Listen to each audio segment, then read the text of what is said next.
The air in Briarwood felt heavier that summer. It wasn't the heat, the town had endured worse. No, this was something else. It settled in people's lungs like dust from a forgotten grave, made them restless at night, whisper in the day, and check their locks twice before bed. It began on June 3rd. 12-year-old Caleb McNeil went missing during a lakeside cookout at Briarwood Hollow, a quiet clearing at the edge of Pine Lake. He had been there 1 second, roasting marshmallows beside his older sister Jenna, and gone the next. No screams, no splashes. Only a half-melted marshmallow left to sag on the stick jammed into the dirt. The search lasted days. Hundreds combed the forest, diving into the murky lake, yelling his name until their voices bled. But Caleb never came back. 2 days later, his shoes washed ashore, perfectly placed side by side like he'd taken them off before going to bed. And then the cicadas came, louder than anyone remembered. Deafening, aggressive, filling the nights with a jittering buzz like 1,000 whispering mouths. It was unnatural. People started closing windows, even with the heat. Kids had nightmares of something crawling inside the walls. Then it happened again. June 10th. Katie Allen, age 16, vanished while jogging down Ridge Trail just after sunrise. Her earbuds, tangled and bloody, were found dangling from a tree branch. That was all. The town panicked. Rumors spread. Some said a mountain lion, others blamed cults. But one story kept bubbling up, whispered behind closed doors. The Skin Man. Old-timers remembered. Barely. A legend from the 1950s about a thing that lived in the forest, feeding on summer heat, luring kids into the woods with laughter. They said it wore the faces of those it took. Wore them like masks. Watched from the trees, mimicking voices just enough to fool someone close. Sheriff Donnelly tried to squash the rumors, but even he looked rattled. No one missed the shotgun in his truck or how his porch light never went off anymore. On June 15th, someone broke into the Petersons' house. Nothing was stolen. But when they returned from vacation, they found muddy footprints, bare, human-sized, leading from the back door to their daughter's bedroom. The sheets were ripped, dolls dismembered. And on the mirror, smeared in something brown, a word, warm. The Petersons moved to Texas the next day. Jenna McNeil hadn't left her room since Caleb vanished. She told her parents she could hear him laughing at night, outside her window. "He's not dead," she said. "He's trying to come home." No one believed her. Until the night her mother found claw marks beneath her windowsill. Deep, ragged, as if something had hung there, waiting. By July, Briarwood was unraveling. The church canceled evening services. The summer fair was postponed. Parents walked their kids to school even though it was break, and yet the disappearances continued. Ben Holloway, a groundskeeper, vanished while mowing the high school football field. His mower was found still running, lines cut jagged across the turf. His radio was tuned to static. No trace of him, not even footprints. Theories changed. Some said it was a maniac. Others said an ancient spirit awakened by the lake's receding waterline. But only one thing stayed consistent. The forest always took them. Then came July 17th. A group of teens, Lacey, Drew, Sam, and Kyle, decided to prove the legend was fake. Armed with cameras, flashlights, and weed, they hiked into the woods at dusk. Their goal, reach the center of Pine Lake and spend the night. They live-streamed the first hour. Laughter, jokes, fake screams. At 8:13 p.m., the video cut out with a screech of feedback and a final frame. A pale figure crouched high in the trees, limbs spider-like, its face a sagging mess of stitched-together skin. They were never seen again. Their phones were found the next day, nailed to the trunk of an old oak tree. Screens shattered, batteries melted. By August, the town was dying. People packed up and left.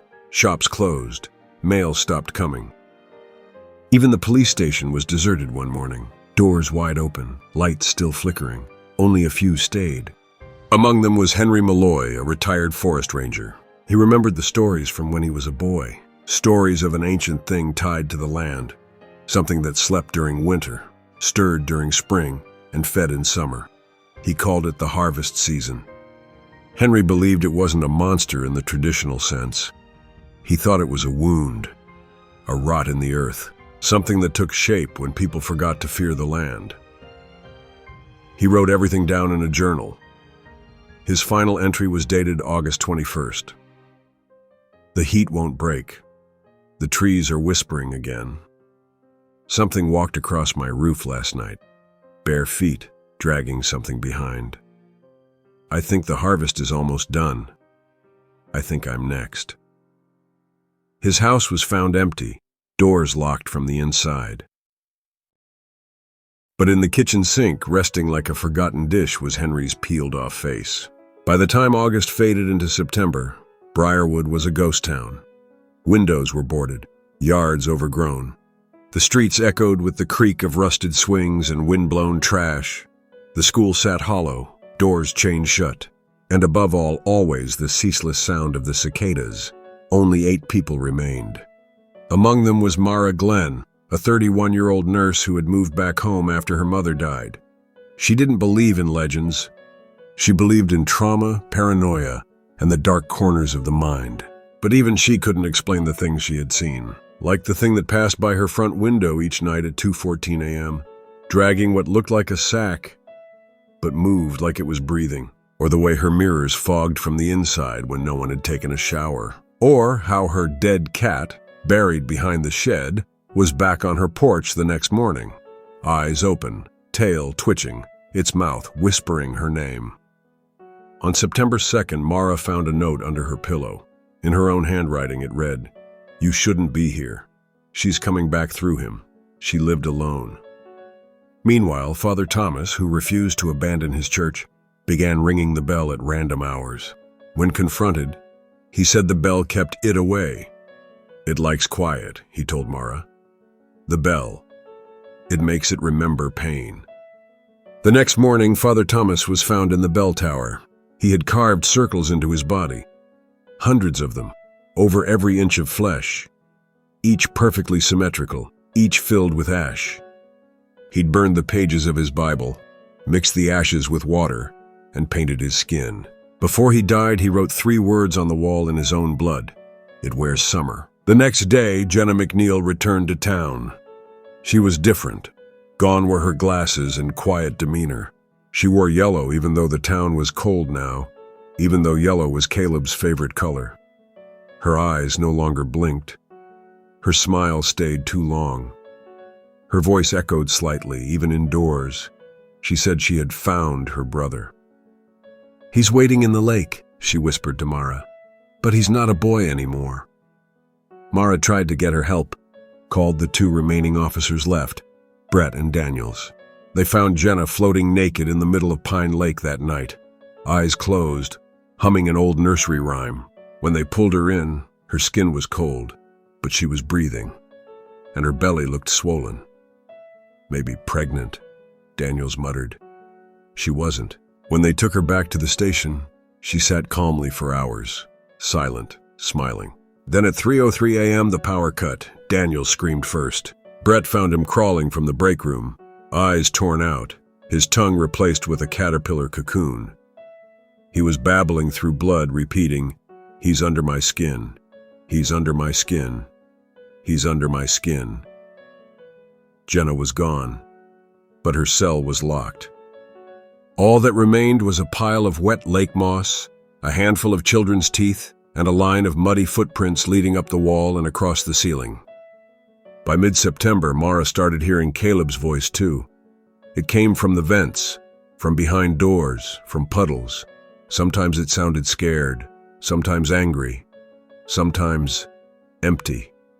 He'd whisper, "Come to the water. Come see what I found.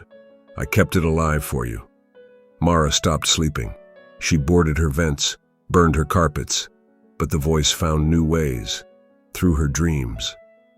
She saw glimpses of a sunken pit beneath the lake, of bodies stitched together with vines and bone, of something growing in the soil wrapped in children's clothes, feeding on memories, wearing their faces like Sunday best.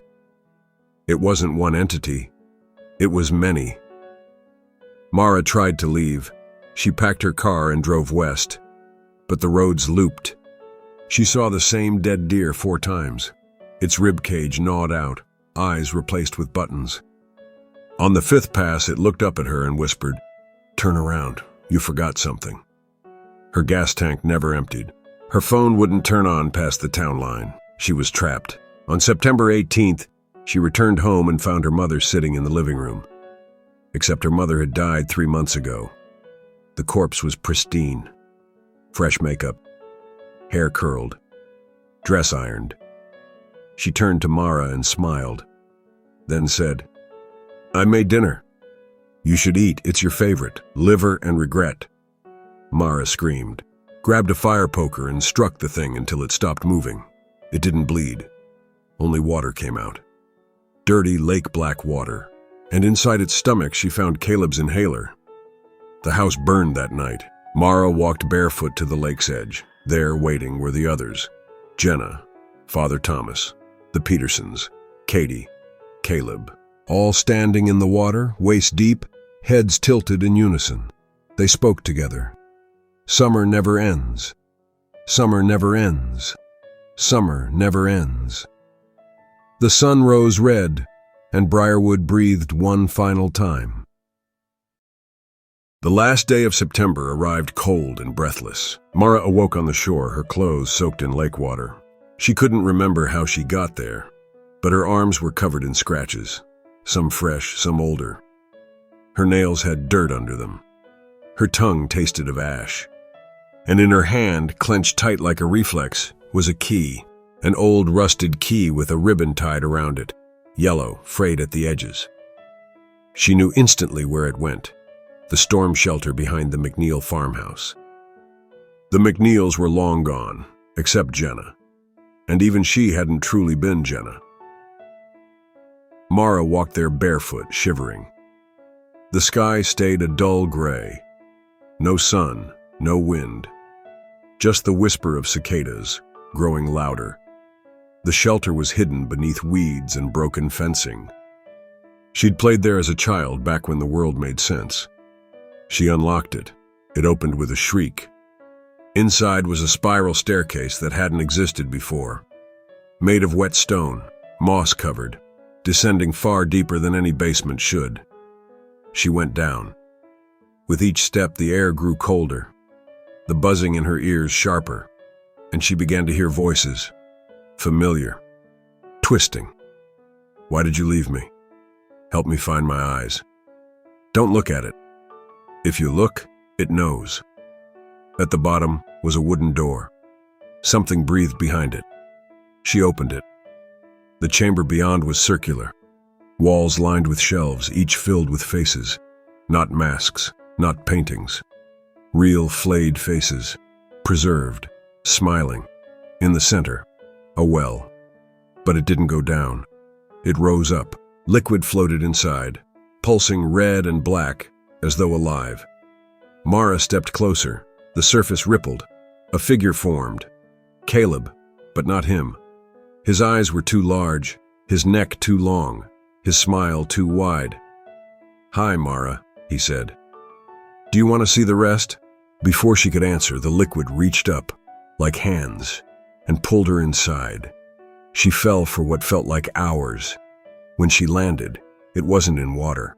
It was in summer, green fields, children laughing, ice cream melting, swings creaking, and all of them dead. Every person she saw had empty eye sockets, mouths stitched, skin pale. They played anyway, skipping rope, blowing bubbles, singing nursery rhymes in monotone voices. And from behind the trees came the sound of something huge, crawling, sniffing. It wore their laughter. Mara ran. The landscape twisted, becoming her school, her hospital, her mother's house, each one filled with the same. People she knew, drained and hollow, moving on loops. She screamed for help. But all they said was, "You're already here. You never left. You just forgot the rules." She found a mirror. Inside it was herself. But her reflection moved wrong, delayed, smiling when she cried. It leaned forward and whispered, "You brought it. You opened the gate. It followed you." And behind the reflection It appeared, a tall, twisted figure, wearing a patchwork of children's skin like a robe. Its face was featureless. Its fingers ended in keys. From its mouth came the sound of cicadas. It touched the mirror, and Mara felt it inside her. Memories rushed back. She remembered the day Caleb vanished, how she saw something rise from the lake, something he had called his friend. How she told no one. How she threw a dead bird into the water and watched it twitch back to life. How she began dreaming of summer, even in winter. She had opened it. Not Caleb. Not Jenna. Her. The well had chosen her as its door.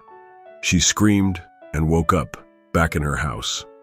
But the walls were covered in vines, the windows black, the air buzzing with cicadas louder than ever. The doorbell rang. She opened it. A child stood there, wet, barefoot, smiling. He held out a yellow balloon. It read, "Welcome back to summer." Mara didn't take the balloon.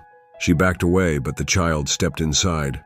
Water dripped from his feet. As he crossed the threshold, the light bulbs burst one by one, and the air filled with the scent of lake mud and something rotten. The boy's eyes were all wrong, milky, wide, and unblinking. And when he smiled, Mara saw small teeth growing sideways down his cheeks. "You promised," he whispered. "You said summer would never end." The house began to shift around her. Photos on the walls changed. Her parents' faces melted into strangers.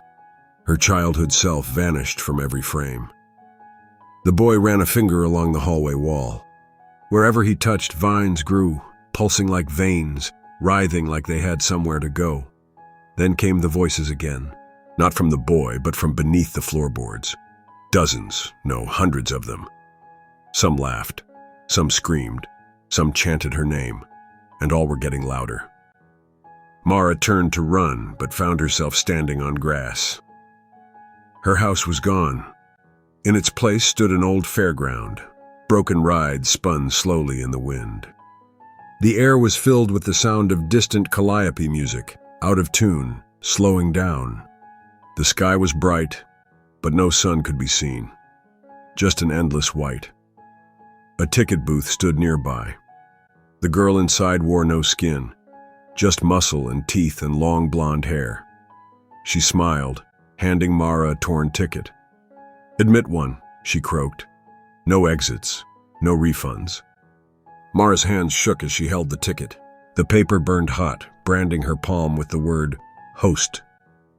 The rides began to move. Children without faces rode the carousel, their bodies stiff, their hands twitching. The Ferris wheel spun backwards, and in each cart, a mirror reflected Mara's past, her worst moments replaying again and again. The tunnel of love spewed blood. And at the center of the fair stood a tent, gigantic, breathing. The flaps opened. Music spilled out, mixed with screams and cicada hums. She had no choice. Inside, the tent was pitch black. The floor squished beneath her feet. A spotlight clicked on overhead. Standing in it was Jenna, or what was left of her. Her jaw hung loose, swinging slightly. Her arms had been replaced with bones. She wore a sundress soaked in something dark. "Why did you leave me?" she whispered. "You're the one who started this." Mara cried, backing away. But the light followed her. More lights turned on, one after another. Each one revealed someone she'd known: Caleb, her mother, her best friend from school, her reflection, herself, all twisted, all pointing at her. She called it, they said in unison. She wanted to stay in summer, and now it won't ever end. The tent began to collapse inward, like a throat swallowing. The ground gave way beneath her. She fell again, this time through sky, through memories, through seasons. Each time she tried to scream, something entered her mouth. Not air, not water, something alive. She landed in a hospital bed. Machines beeped. Nurses panicked. Her body convulsed. A doctor leaned close. "She's back," he said. No, wait." He stepped back, eyes wide with horror, because Mara smiled, but not with her mouth. Something else was smiling through her. Her voice wasn't hers anymore. And in the distance, a cicada hummed louder than ever. From the lake, from the woods, from the sky, and summer began again. They told her it had been 3 months. Mara sat in a hospital bed, IV in her arm, the room sterile and sunlit. But outside, no birds chirped. No leaves rustled. The sky stayed white like a blank page that refused to end. Doctors called it a miracle. She'd been found in the woods, dehydrated and catatonic, muttering phrases like, "He's inside the sun," and "I am the gate." She didn't remember saying that. She didn't remember anything. Until night came. Because when the sun set, the walls bled, not metaphorically. Real blood. Dripping from vents, flowing under the door, pooling at her feet. She screamed, but no one came. Her voice didn't even echo. The hospital disappeared. She stood in the middle of the lake, not above it, on it. The water didn't ripple. Her reflection stared back at her with black eyes and a stitched mouth, and then, from beneath the surface, something rose. It wasn't a monster, not in the way stories tell.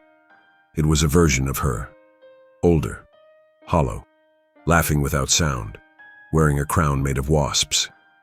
"You broke the seal," it said. "You brought summer through. And now it will never end. Not for you. Not for any of them." Mara turned to run but found the shore infinitely far. The water became glass. Underneath it, everyone she knew floated, eyes open, mouths screaming silently. She tried to break it, punch, kick, but all it did was show her truths. She hadn't just opened the well. She'd fed it, with memories, with fear, with the innocence of others, and it had grown stronger, hungry. Now it used her name as a spell. "Mara," it whispered in 100 voices. Each time a new door opened, in someone's dream, in a crack in the ceiling. Behind a closet in a child's bedroom, she was now a vector. Every time someone said her name, it came closer. Back in the real world, or what remained of it, Mara walked through her hometown. No one recognized her, because no one had faces anymore. They wore sun hats, smiled with missing mouths, waved at her, welcoming her home. Billboards read, "Permanent summer courtesy of Mara." Even the children bowed. She ran to the lake. It was no longer water, just a swirling pit of eyes. Every time someone fell in, their screams turned into laughter, twisted, looping, joyous laughter. Mara stared at the surface and saw her parents, holding hands, crying blood, reaching up to her. "You promised," they said. "You made summer forever. Why are you running?" She dropped to her knees, screamed, and something answered. The sky opened, not with light, but with limbs. Millions of them, reaching, grabbing, tearing open the fabric of the town. The ground cracked, roads curled like paper. The air turned yellow and thick. She saw the fairground again. It was inside the sky, the tent, the faces, the girl at the ticket booth, all waiting. The boy with the balloon stepped forward again, now older, taller. He held her hand. "You're not Mara anymore," he said. "You're just Summer." And she remembered. Every version of her that had ever dreamed. Every day she wished time would freeze. Every hour she feared the cold. Every lie she told to feel safe. The well didn't open on accident. It opened because she needed it to, and now she was its keeper.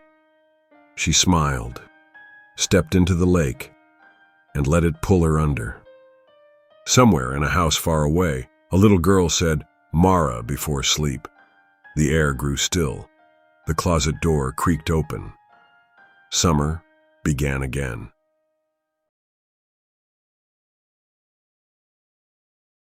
The summer of ashes, they came to Ashridge for the quiet. 5 friends, a rented cabin, and the promise of a peaceful summer away from the noise.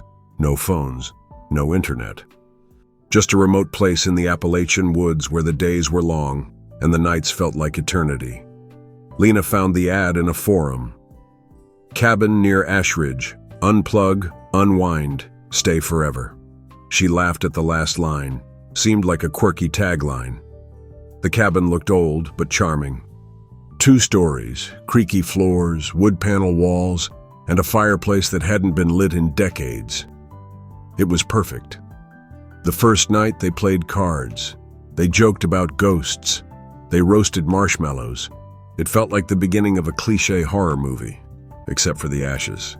On the second morning, a pile of gray ash appeared on the cabin doorstep. No one had burned anything. No fire, no smoke. They brushed it off. Maybe wind carried it in. Forest fires somewhere.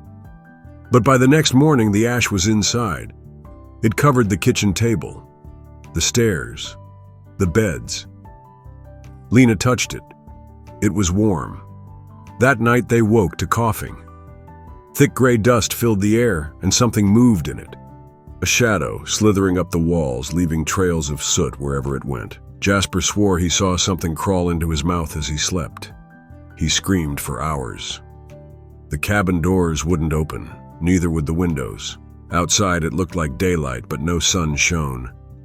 Just a dull glow. The trees didn't sway, the air didn't move. Everything was still. Then came the whispers from the fireplace. They said names, personal things, secrets no one else should know. Lena leaned close and heard her dead grandmother's voice, then her mother, then herself. Each whisper ended with the same sentence: "Burn with us." Jasper was the first to go missing. He was there at dinner, gone by morning, a trail of ash in his bed. Then Marcy, then Ray, each time more ash, more heat. The cabin groaned at night like it was alive. Lena and Devin tried to escape through the attic. But the stairs melted, the walls bled soot, and from the forest came the figures, tall, thin, dressed in white, faces like burned logs, black eyes, mouths sewn shut. They stood outside, waiting. Devin said they looked familiar, and then he remembered. They were in the old photo album the owner left behind, pictures of people who'd rented the cabin years ago, smiling, all of them, now standing outside. Lena found the journal in a floorboard. One entry: Ashridge isn't a place. It's a season, a second summer, when the dead remember they were once warm. Devin started coughing blood. Lena tried to leave him, but the ash made it hard to breathe. She crawled into the fireplace. Soot stuck to her skin. Her lungs burned. She reached the back and found a door. Wooden, carved with names. Hers was already etched there. She opened it and fell through, into the sky. Ash rained all around her. Beneath her, the cabin burned in reverse, time folding back, rebuilding itself. And all her friends stood at the window, smiling, mouths full of ash. She woke up on the first day again. 5 friends, a rented cabin, bright sun. No one remembered anything. But that night, ash fell again.